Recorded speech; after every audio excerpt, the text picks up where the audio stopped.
Ladies and gentlemen, I think I will call the meeting to order. We've got over 1 minute early. We'll take advantage of that extra minute.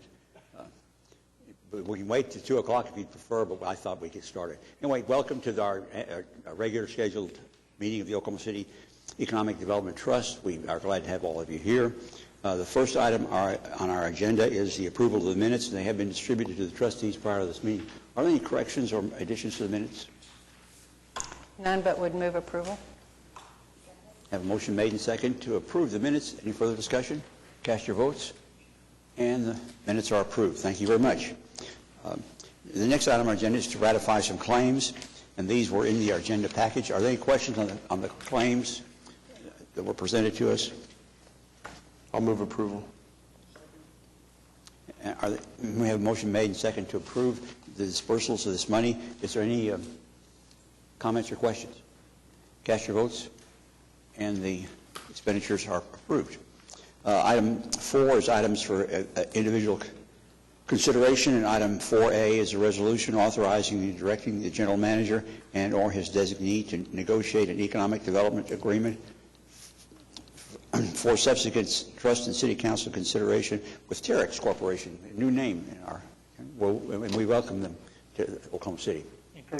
And Kirk Foreman is here to introduce this item. Well, thank you very much. It's nice to be with you today. We are pleased to, sort of like after many months of work, to bring one forward and to have them here with us is a pleasure. Terex is as you saw in the packet, is a global corporation, 15,000 employees. They're headquartered in Westport, Connecticut. They're in a very large number of businesses. They've been in this market under a variety of names for a number of years. And we're always proud to help companies come here, but we're extra proud when we get to help an existing employer make the decision again to buy our market, if you will. And today we have with us 3 of the team from their Seattle operations, which oversees a piece of the business that will be involved here. And we have with us Jeremy Reif, who's Vice President of Business Planning, who will speak with you in just a second. Eric Ludwig, who's Director of Manufacturing Strategy, and Ephraim Haley, who's the Program Manager, and was very active with us. All of them were active with us throughout the process, but we're proud to have them with us. This process has been going on since the end of winter, and we're glad it was a competitive process, and they chose their existing location here for their next major expansion. So I'm going to call Jeremy up to share with you a bit of their story. Thank you very much. I'm glad you're here. I'm glad you're here. Thank you very much. I appreciate the opportunity, Chairman Ryan, and the members of the board, for us to come and talk a little bit about an exciting project that we have underway here at Terex. There is a gentleman who's not here. His name is Jeff Grillo. He's the on-site general manager for our Oklahoma City facility. He was unable to attend. He's in Germany attending some business meetings there for some annual planning. Get the next slide. Although we've been in the community as Terex for more than a decade, I think it's important to kind of revisit who we are a little bit and what our company is about. We're a lifting and material handling solutions company, and we've made a transformation from a general construction equipment company. Our business strategy has been to move into niche, high-value equipment markets that are global in nature throughout the world and bring really high-value players in our brands throughout the world, and we've been able to do that. We're geographically very diverse. We serve global markets. We have operations in, you can go to the previous slide. We're globally diverse. We have operations in North America, South America, Europe. We have some operations in Africa and in Australia as well. We take the purpose of our company very seriously whenever we're doing projects like this and making plans commercially or on the operations side. And the purpose at Terex is to improve the lives of people around the world. And when we plan and execute projects, that's an important concept to us. People benefit from our equipment that are the recipients of projects and infrastructure projects, as well as the employees and team members that we have, suppliers, customers, and communities. Since the global financial crisis, we have focused on steady, profitable growth. 2009 was the low point for us, like it was for many companies in the capital equipment market. In our most recent fiscal year, which was 2012, we had a top-line net revenue of about $7.3 billion, and this year we're projecting about 11% growth there. So although global markets are recovering slowly, we're optimistic about our business, and that's one of the reasons why we're here. A little bit about the background. Here, this graphic depicts really the importance that acquisitions have played in the Terex growth since 1995. 90% of the portfolio of businesses inside of Terex have been acquired since 1995. In 2001, Terex acquired the CMI road building business here in Oklahoma City, and that's where our relationship with the community has begun. Since that 2001 and 2002 timeframe, when Terex was very active in acquisitions, we've been working very hard to integrate as one company, execute on operational improvements, and look to optimize and find points of leverage across our factories, and that's what this project represents. A little on the current organizational structure and what the scope of Terex is. We are headquartered in Westport, Connecticut, and there are 5 operating segments within Terex. One is the aerial work platform business. We have a global leading brand there called Genie, and that the nature of that equipment is it allows safe and efficient work at elevated heights for people, anywhere from 15 feet up to 180 feet high. We also have a construction operating segment that specializes in compact construction, earth moving, and specialty concrete equipment. We have a cranes division which has a full gamut of offerings there, anywhere from all-terrain, truck-mounted crawler cranes as well as tower cranes. We have a material handling and port solutions business with a global leader and a brand called DMAG based in Germany, specializing in industrial cranes and container handling equipment and stackers used in ports. And we have a materials processing business with a global brand called PowerScreen, specializing in mobile and stationary crushing and screening equipment for minerals processing. These segments run as separate businesses, but we're always looking for opportunities like the one here in Oklahoma City to come under one roof and find the leverage in facilities that work for us. Our expansion project here that's the subject of our discussion and your consideration today is in our aerial work platform business segment. The aerial work platform product portfolio ranges from small man-portable or push-around material lifts and single-person lifts, scissor lifts, self-propelled drivable scissor lifts, both rough terrain and indoor scissor lifts, self-propelled boom lifts, light towers, mobile light towers for construction work and after dusk work, as well as telescopic forklifts. Our customers are typically not the end users. Our customers of aerial work platform products are rental companies, equipment rental companies, who the end users come to on a project basis to rent equipment on short and long-term basis.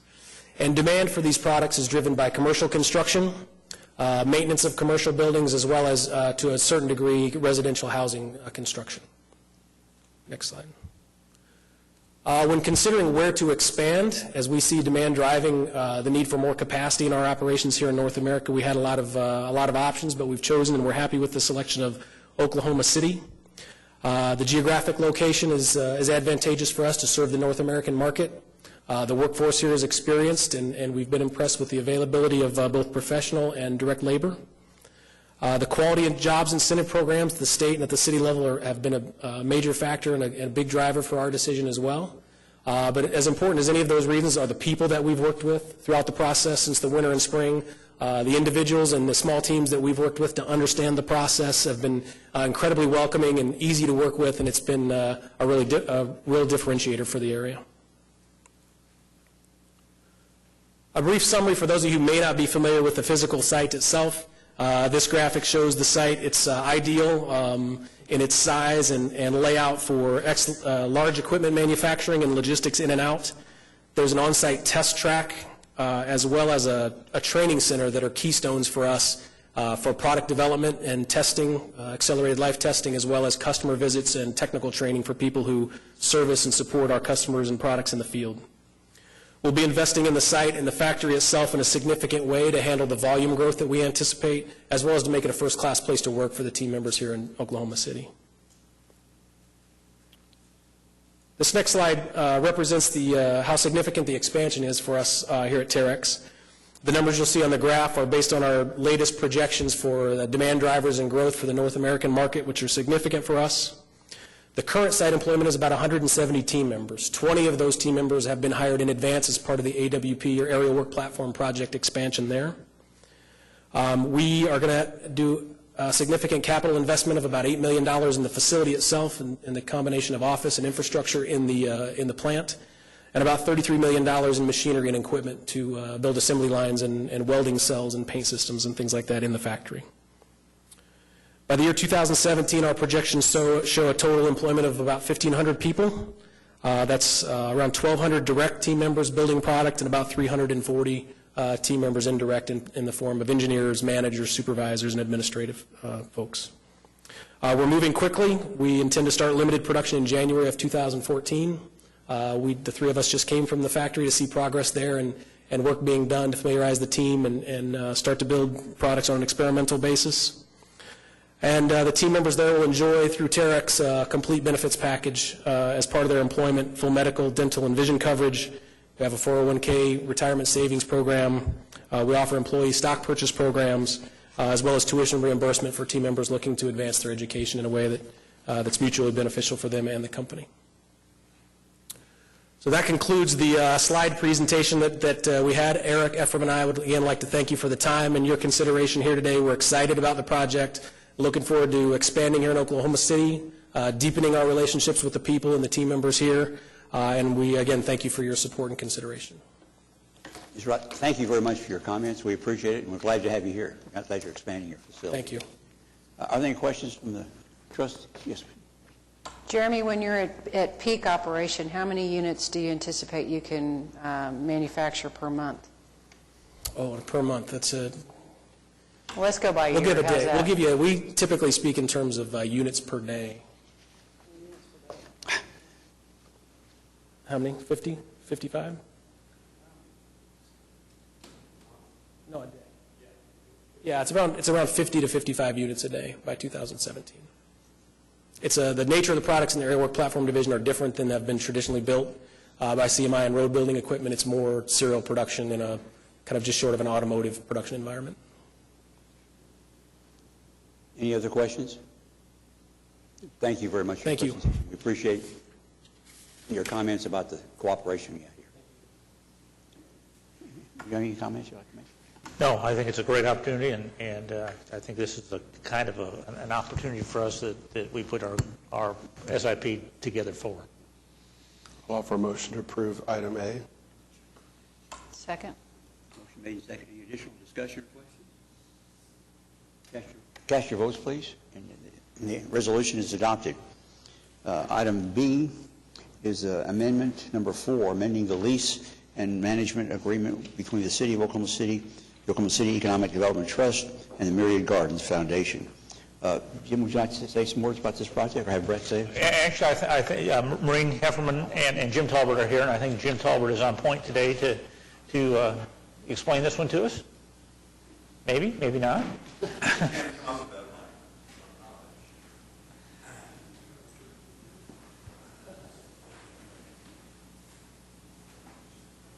This amendment, the largest element in this amendment is to approve your participation and support of our development of the new restaurant in the gardens. We worked out an agreement whereby that the foundation would make direct investments in the improvement of the restaurant. The tenant will do also. We're asking the city through you all to share in the foundation's cost. The two other elements of the addendum, since I don't have it in front of me, Brent,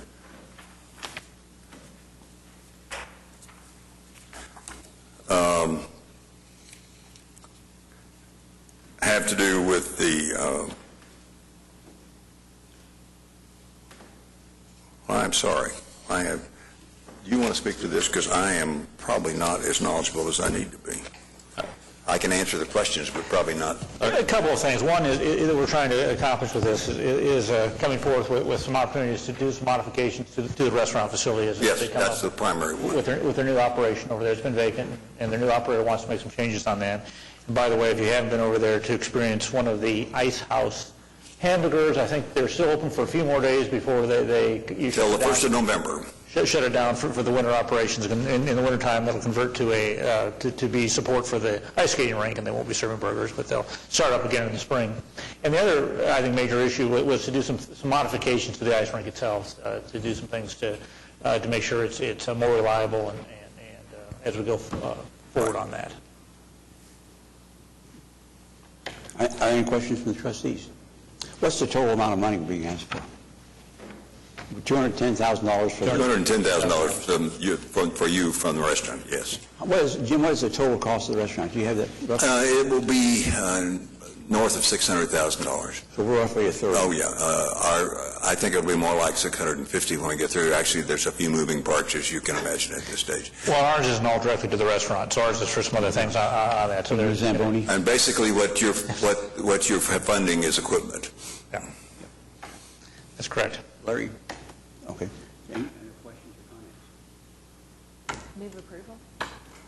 I'd like to second that and make a comment, if I could, on the second.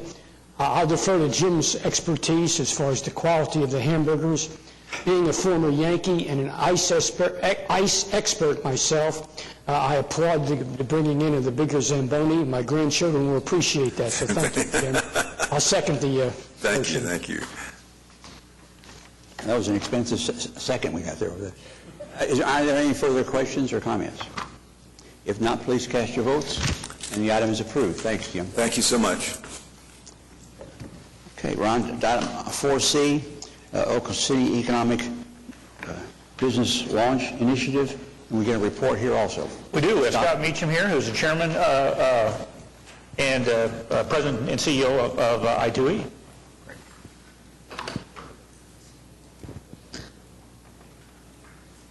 Well, the good news is I'm not here to ask you for any money today. I'm here to report on the, hopefully you'll agree, good that we've done with the money that you all invested in the Oklahoma City Launch Initiative. This report will be through the fiscal year in June 30th, 2013. We have a lot of good things still to report that are going to be coming up in future reports, but we got some pretty good news this time. This thing doesn't like me. Okay. I think I had this problem last time. Okay, so what are the things that we're doing? If you recall, we got an EDA grant, and the City of Oklahoma City went in a partnership with several other entities, including, I think, the Chamber and maybe OMRF and OCAST and some other organizations to put the matching funds together to match this EDA grant. And the idea was that we do things to try to stimulate the entrepreneurial economy in Oklahoma City.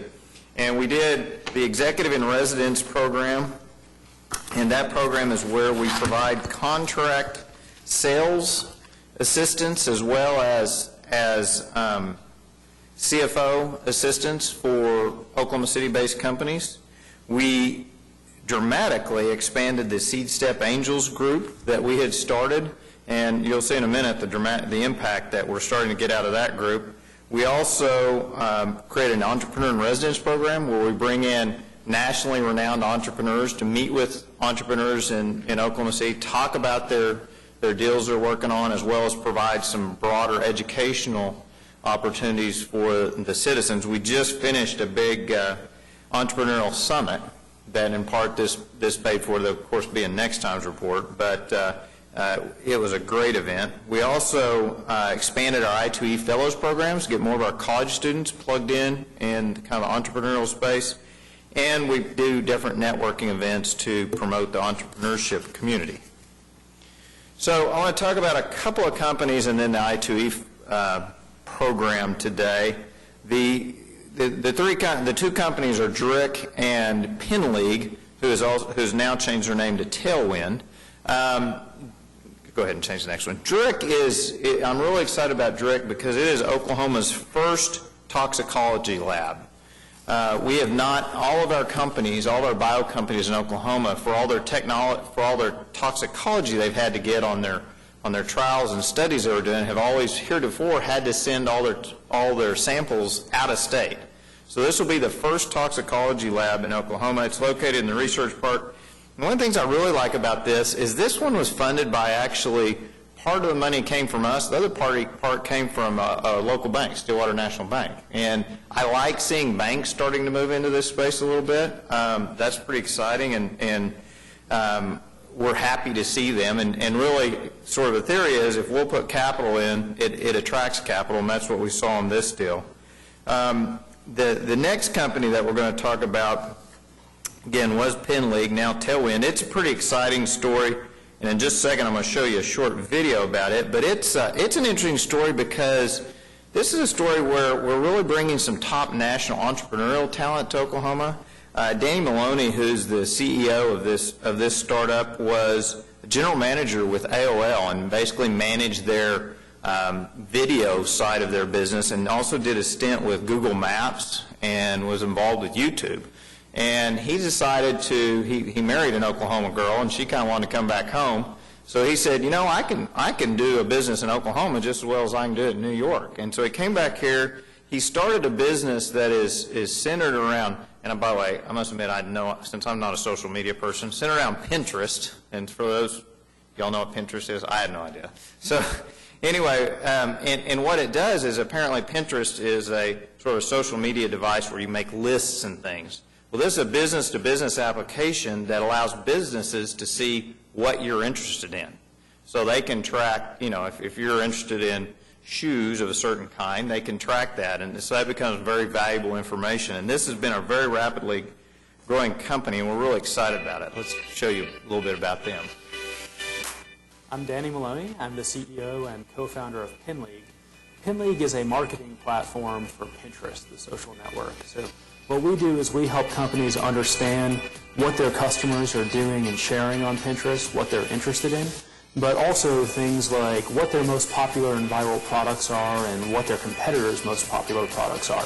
So information that helps them both market better on Pinterest, but also generally run their business better. I think Pinterest represents a broader trend that we're seeing in social media and the web right now, which is, whereas the web for many years was based on textual content, now images and visual content are becoming a stronger part of how people interact with each other and what they share.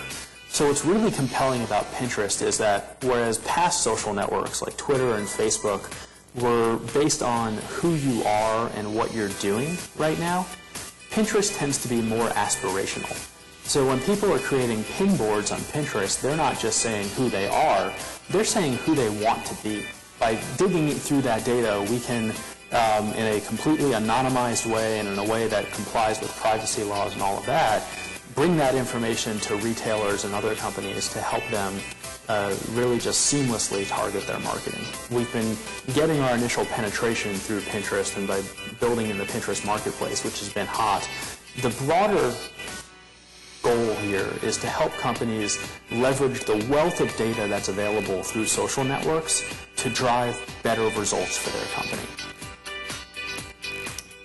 So with this company, Oklahoma City is really in the forefront of the business-to-business social media area and have received national acknowledgement of this company through the national media. Now, the next one we're going to show you is a brief spot talking about the Fellows Program and the value of that program.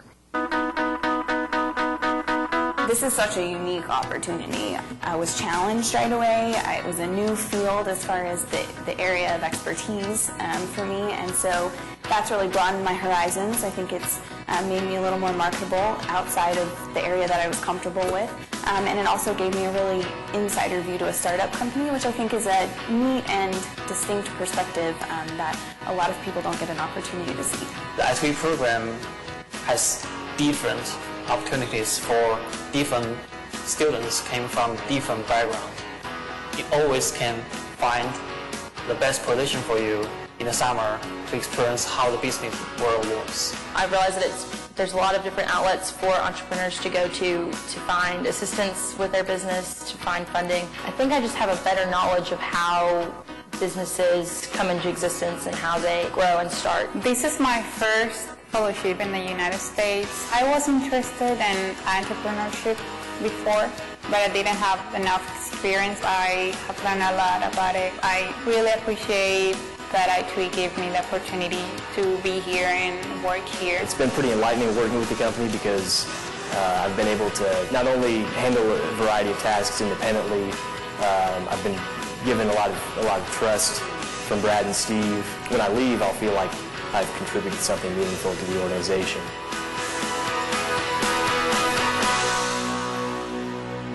So that's just a handful of examples of how this partnership and your funding is making a difference.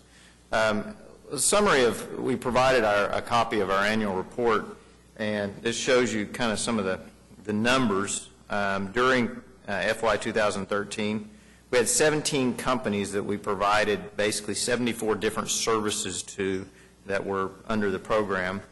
11 companies received the one-on-one entrepreneur in residence mentoring, and then 11 companies participated in workshops that we had. We had 10 Oklahoma City Seed Step Angels investments closed, and that is, by the way, that is an amazing number. We're up to almost $4 million in total angel investments now in Oklahoma from this group. This group has really taken off.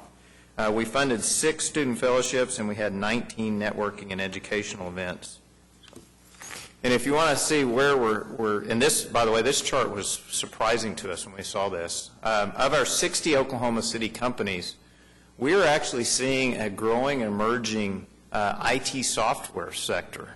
Used to, it's been primarily Oklahoma City Life Sciences and Tulsa IT software.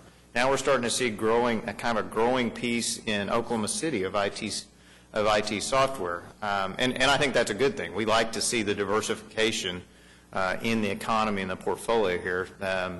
But that is new. So this is probably the first time we've ever put up a chart that said 30% life sciences and 43% in IT technology. Typically that's been reversed and much lower for the IT space. Next page. I mentioned the Seed Step Angels. So far, the Oklahoma Seed chapter, we've screened 53 deals. They've held 30 actual pitches where they looked at deals, and they made 18 investments totaling over $1.3 million as of the end of June. In one you'll hear about next time, Moleculara alone, they put in $500,000. And so we're putting in quite a bit of money, and you can see it's a great trajectory as far as the capital that we're able to aggregate.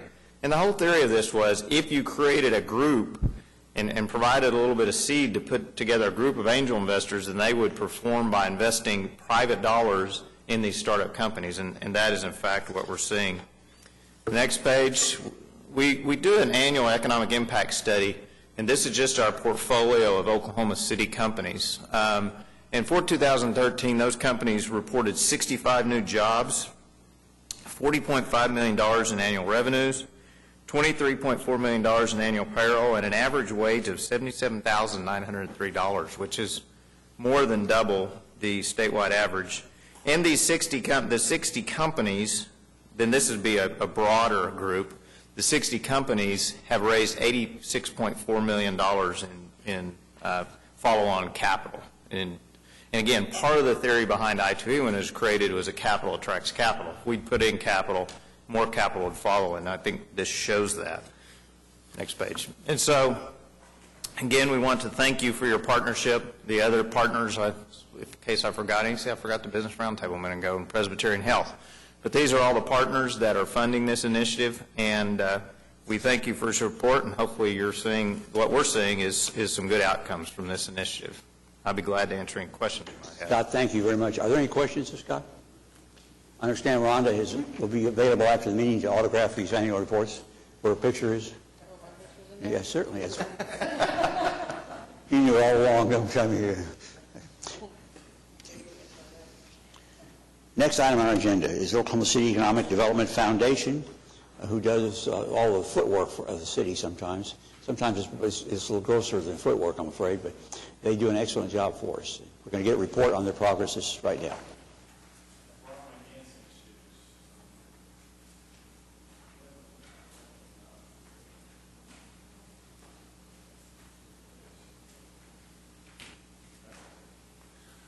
Well, again, we are appreciative of the opportunity to give you a quick update. Today I'm here to share with you our first quarter. Time flies. So it doesn't seem like that long ago we did the end of the year report, but today we're here to share with you the first quarter results of our continued work together to promote the area. And I enjoyed the video. My daughter was one of those people up there, so she had an amazing experience. Being new to Oklahoma and having a chance to work in that sector gave her a real appreciation, hopefully, for coming back here after she graduates from college. In here, you'll see everything from our narrative of the kinds of individual activities that have happened in the quarter, as well as a set of our performance measures that are outlined for you and where we are on those. If I could, I'd rather just turn to tab B, The rest is stuff we are often doing, but this will give you a sense. I had mentioned to you last year that there were some very soft and quiet times during the past, say, 18 months. Well, the good news is those soft and quiet times are past us. The last 3 months have been very active. We've seen a lot of activity, and you can see already that we are well on track for our goals. Through the first quarter, 1,200 jobs came from the companies we've supported. Our average salaries are above where they need to be. We've seen $50 million worth of reported investment coming from these companies, and then already tax revenue of 2.3 projected based on the models that will be coming from the investments and the spending that these companies will be making in our marketplace. So we're pleased that things seem to be progressing. Behind that are a list of the individual projects that we've identified in the marketplace. As usual, and I have with me today Mike Chumo, who's one of our key people in our business retention and expansion team. He goes out with another member of our team, and they call on well over 300 companies a year that are in the marketplace. Mike focuses his time on energy companies, on manufacturing, distribution, and that sort of industrial base, and does an excellent job. And so a lot of the results come from our engagement proactively with companies. In fact, a lot of the Terex relationship had come from prior engagement by our team and the city with them. Could this have happened without that? Certainly it might have. But having an ongoing engagement with existing employers is always a positive. So unless you have some specific questions, we're seeing really great activity. We expect a couple more announcements before the end of the year. We often track on a calendar year as well as a fiscal year, and our calendar year numbers look to be extremely strong, and that bodes well for the coming fiscal year as well, or the current fiscal year. Are there questions? Larry? Hey, in going through the companies that you're working on here, we had a goal, did we not, of attracting corporate headquarters to Oklahoma City? Right. That's always one of our focuses is to look for opportunities. Does that also include regional headquarters? Absolutely. Any kind of those white-collar jobs are really worthwhile. And we have Terex here, so you want me to press them out in the hallway to move some of those jobs here as well? I want them to press them out in the hallway to move here. We've already got KD from Seattle. There you go. And we do have a respectable, intelligent minimum wage system over here, so with those two things in mind, I expect to see a closed deal by your next report. Okay. We have lots of salespeople here in the community, so you're in trouble. You don't even have to move into the hallway to do it. That's right. I'll give you a head start if you want. I'll give you a head start. But no, we're very proud of the work they've done, and while this was an existing location, as we said earlier, they did not have to choose Oklahoma City for that investment. And as you heard, they have about 15,000 employees, so in the future, we're talking about having a very substantial portion of their workforce here in our community. So we've been on the road a lot. We have some team on the road right now, in fact, and are expecting continued good announcements through the next few months. Any additional questions? Thank you very much. Thank you as always. We need a motion to receive the report. I'd like to make that motion. A motion made and seconded to receive the report. Is there any further comments or discussion? I actually have one more thing, if I could. I forgot to bring this up with me. I don't think we include you in our questions. That's all right. Go ahead, please. This is an award that was given to, they gave it in honor of the Chamber and the Alliance for a project that we submitted to the International Economic Development Council. They just had their annual meeting, and the award is in recognition of the Devon Energy Center and the Oklahoma City Project 180 public-private partnership. We received a bronze award as a national recognition at their conference. And I just wanted to bring the plaque so you guys could see that the good work that we've been doing together and individually is getting national recognition. Congratulations. Well, congratulations to you all. We have a motion made and seconded. Any further questions? Cast your votes, please. And the resolution, the receiving of the report is received. Yes, Mr. Chairman, can we go back and have a motion on C also? Okay. See that. Okay. Once again, we screwed up. We have to go back to item C to receive the report. I'll offer that motion. Have a motion made and seconded. Any discussion? The report is received. Go back in order.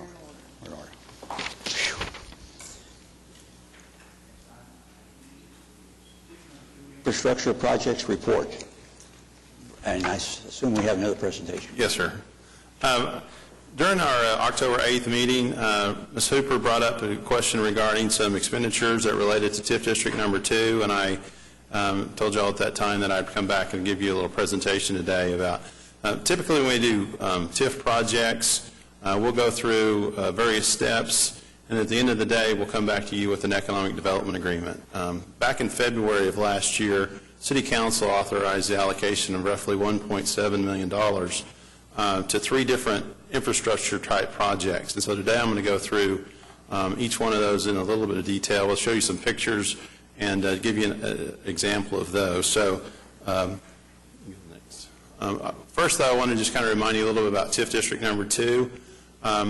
It's unique in the fact that where the increments actually generated and where the money can be spent is different. And if you look up there on the in the map, the yellow or the beige colored, that is where the increment is generated. But while the money is generated there, the money can be spent anywhere between the blue lines, which is as west as Western, as far south as Southeast 27th, as far east as Eastern Avenue, then all the way up to Northwest 13th. Then it comes down through I-235 and over to Northeast 4th Street. So we can bring projects, we can spend money within that larger project area. I also want to provide you just kind of an overview of the budget. The budget is approved through an ordinance approved by the City Council, and it's a $93.5 million budget. This TIF was created back in 2000.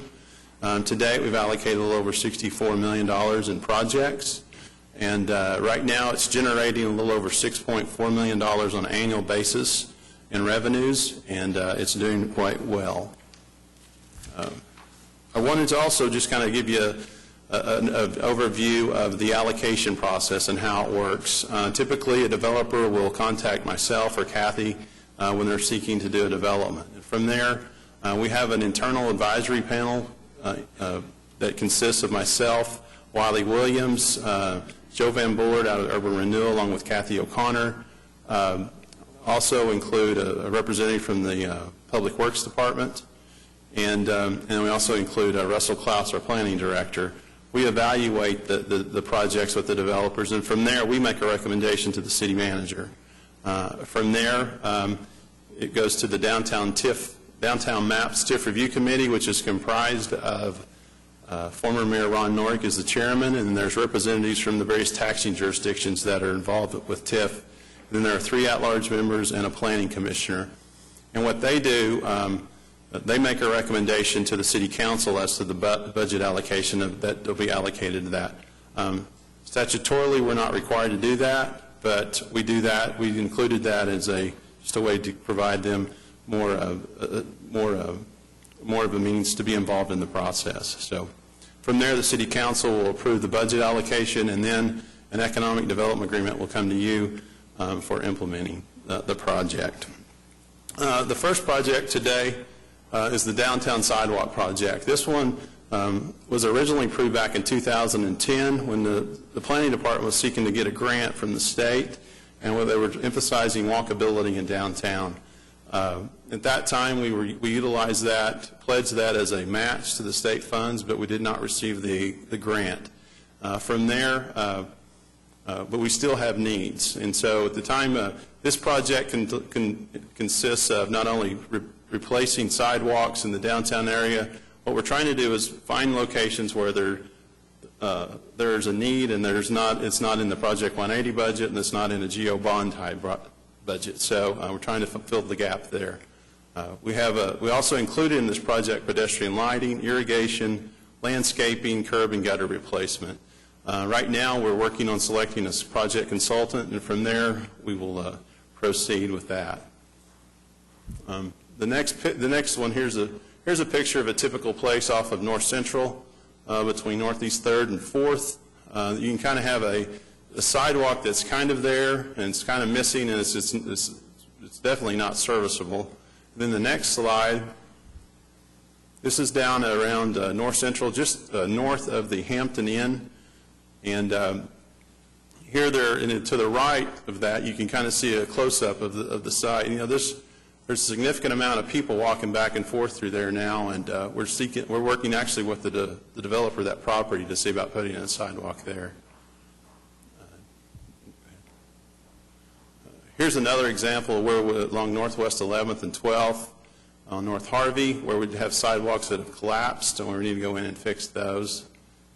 And then this is what the typical ones. These are the ones that really get my attention, and where we need to go in and repair those. Our plan is after we get a consultant selected, is we'll work with the planning department, go out and review the locations, look and see where development has occurred, where there's a lot of traffic areas, and go in and try to do those first. So, but we'll be bringing those back to you. I think the process will be Public Works is going to get a contract out. It'll be a citywide type contract, and then we'll more than likely piggyback that in some way to do that. So the next project, I believe, is the Cottage District Alleyway Program.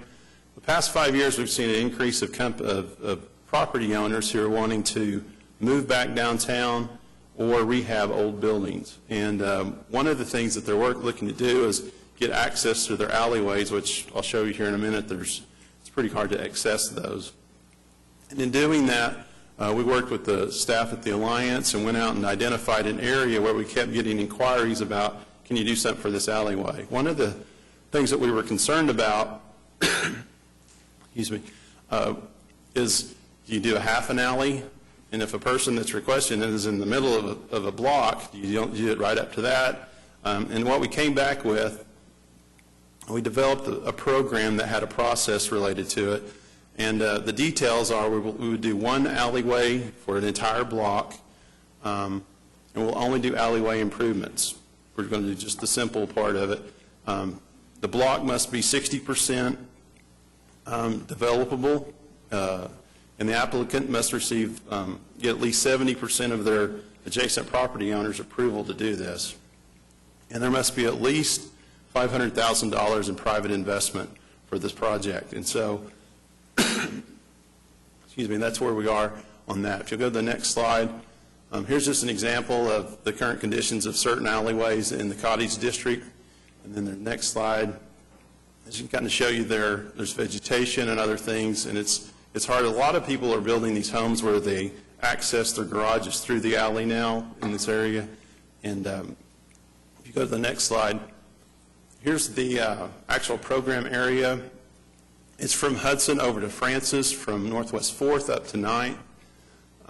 I provided some X's there. The blue X's are where we receive pending applications, and the red are areas where there's really not even, there's not really an alley to begin with, so we don't anticipate any projects there. So the next project is the Bricktown Infrastructure Project, and this one relates to the area bounded by north of Reno, and the goal here is to replace and upgrade various amenities that were built back in '99 when we built the canal. Some of the improvements include a sidewalk, pedestrian lighting, irrigation, and painting of the various railings and infrastructures down in Bricktown. Here's just kind of a map that shows where we're focusing our attention at this time. Here's just a picture of the railings that have faded. We have issues where they're ready to rust and various things like that, and we want to go in and repair those properly, and so they'll have a long-lasting life. Another one are the pavers that are down on the canal level that are coming apart, and we're wanting to go in and fix those properly. And then we have just various upkeep. It's hard to believe that the canal has been open that long, and then there's a lot of visitors, and one of the things we want to focus on, there's a lot of tourists, and we just need to do some upgrades here to this. So, go ahead. And then the other one relates to irrigation systems that are no longer working. To the right are the trees that were replaced by the crepe myrtles that we discussed last week. So that picture is about 3 years old, I think. So they weren't looking that good before we took them down. So, and then finally, there's lighting along Sheridan. The next one. the old gas lanterns that are up there, or lamps that are up there, and not very many of those are working. We're wanting to go in and find a more efficient way. We'll try to salvage them if we can, but if it becomes cost prohibitive, we'll probably seek to put in more efficient lighting that will actually provide a little light. So with that, I'd be happy to answer any questions. Any questions? Are those actually gas lights? Yes, sir. Bad idea. Comments or questions? Yes, Juan. I just thank you for following up with the due diligence and letting us know all the implications and opportunities to fix it. Thank you. Is there anything else, any other questions or comments? You have received the report. That brings us to the end of our agenda. Are there any questions or comments from the trustees? Comments from the staff? No, sir. Comments from the public? Hearing none, we are adjourned. Thank you very much.